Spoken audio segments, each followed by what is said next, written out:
nitwa Nduwimana Remy mva mu ntara ya Gitega komine Gitega nkorera mu Magarama hepfo gatoyi yo kuri Rape. Nitwa Nduwimana Remy mva mu ntara ya Gitega komine Gitega nkorera mu Magarama hepfo gatoyi yo kuri Rape. Sanzwe nkora ibintu by'amakoti, amapataro, izi jinisi mubona izo dukora numva twikora uko umukiriye byose avyumviye, biba ari bitambara mu bisanzwe. Iyo umukiriye aje wenyene agashima modere nubwo biba yayikuye no ku rubuga wakayizana modere azanye, twe turamukorera uko avyifuza. Urabona nk'iyi tufatiye ko nk'iyi n'umukiriye yitwa Felisi, mana ko twaje dushira ku rudome rwiwe rwa fe utangura izina ryiwe, mana ko twanditse ko Gitega. Rero nicerekana yuko izi koti zikorerwa ngaha iwacu nyene Igitega. Turakora amashati mu bitambara dukura muri Kotebu, n'ibitambara vya Kotebu biva muri Kotebu tubizana ari bitambara ariko tugakuramo amashati meza cyane.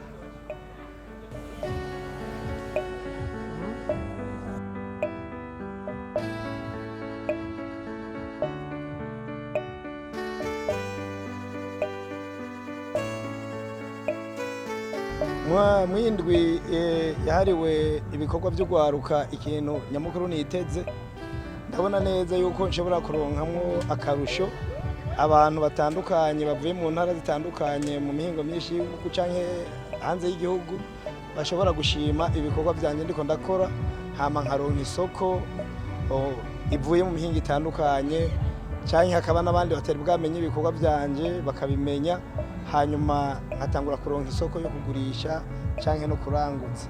Ibitambara yego turashobora kubironka ngahaye mu gisagara ca Bujumbura hatandukanye muri Kotebu, ariko hari n'igihe ushobora kugenda kubirondera ugasanga ntashoboye kubironka, ariko kubera bwa buryo buke biba bitoroshe, ariko bivanye n'abantu ariko baradufata mu mugongo. Urumva ngo kuba twatewe iteka tuba twashitse ngaha hantu nuko hariho abadufashe mu mugongo babona ko ibikorwa byacu ari bimeze neza kandi bishobora gutera iyindi ntambwe bikamenyekana no mu makungu.